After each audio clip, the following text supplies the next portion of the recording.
السلام علیکم ورحمۃ اللہ وبرکاتہ۔ سامعین اکرام، آج سورہ النحل کی آیت نمبر 66 سے 70 تک کی تلاوت اور ترجمہ کیا جائے گا انشاءاللہ۔ آیت نمبر 66 میں اللہ تبارک و تعالیٰ نے چوپایوں کا ذکر کیا ہے کہ جن کے پیٹ سے دودھ نکلتا ہے جو کہ گوبر اور لہو کے درمیان سے نکلتا ہے اور وہ پینے والوں کے لیے سہتا پچتا ہے۔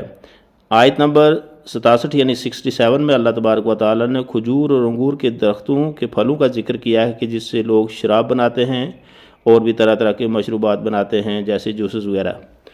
آیت نمبر 68 اور 69 میں اللہ تبارک و تعالیٰ نے شہد کی مکھی کا ذکر کیا ہے کہ وہ پہاڑوں اور درختوں میں کس طریقے سے اپنے چھپر وغیرہ بناتی ہے اور اس کے پیٹ میں سے ویسا مشروب نکلتا ہے کہ جس کے مختلف رنگ ہیں اور جو استعمال کرنے والوں کے لیے شفا ہے۔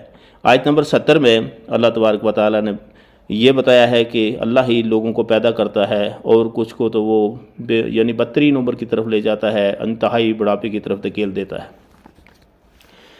اعوذ باللہ من الشیطان الرجیم، بسم اللہ الرحمن الرحیم۔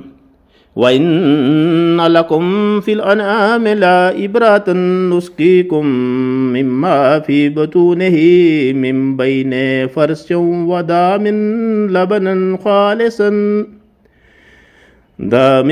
لَبَنًا خَالِصًا صَائِغًا لِّلشَّارِبِينَ۔ تمہارے لیے تو چوپایوں میں بھی بڑی عبرت ہے کہ ہم تمہیں اس کے پیٹ میں جو کچھ ہے اسی میں سے گوبر اور لہو کے درمیان سے خالص دودھ پلاتے ہیں جو پینے والوں کے لیے سہتا پچتا ہے۔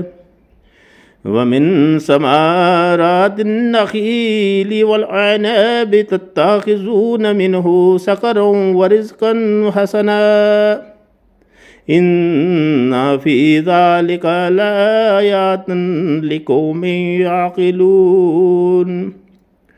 اور کھجور اور انگور کے درختوں کے پھلوں سے تم شراب بنا لیتے ہو اور عمدہ روزی بھی، جو لوگ عقل رکھتے ہیں ان کے لیے تو اس میں بہت بڑی نشانی ہے۔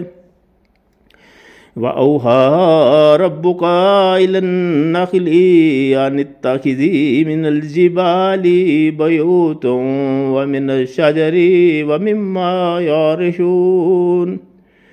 آپ کے رب نے شہد کی مکھی کے دل میں یہ بات ڈال دی کہ پہاڑوں میں، درختوں میں اور ان میں جو لوگ چھپر بناتے ہیں اپنا گھر بنا۔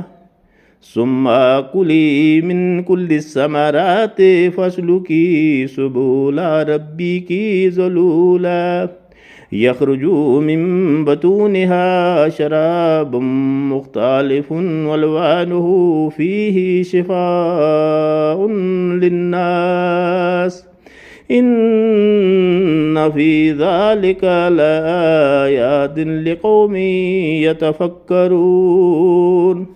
اور ہر طرح کے میوے کھا اور اپنے رب کی آسان راہوں میں چلتی پھرتی رہ۔ ان کے پیٹ سے مشروب نکلتا ہے جس کے رنگ مختلف ہیں اور جس میں لوگوں کے لیے شفا ہے۔ غور و فکر کرنے والوں کے لیے اس میں بھی بہت بڑی نشانی ہے۔ وَاللَّهُ خَلَقَكُمْ ثُمَّ يَتَوَفَّاكُمْ وَمِنْكُمْ مَنْ يُرَدُّ إِلَىٰ أَرْذَلِ الْأُمُورِ لِكَيْ لَا يَعْلَمَ بَعْدَ عِلْمٍ شَيْئًا إِنَّ اللَّهَ عَلِيمٌ قَدِيرٌ۔ اللہ ہی نے تم کو پیدا کیا ہے، اللہ ہی نے تم سب کو پیدا کیا ہے، وہی پھر تمہیں فوت کرے گا۔ تم میں ایسے بھی ہیں جو بدترین عمر کی طرف لوٹائے جاتے ہیں کہ بہت کچھ جاننے بوجھنے کے بعد بھی نہ جانے۔ بے شک اللہ سب کچھ جانتا قدرت والا ہے۔ صدق اللہ العظیم۔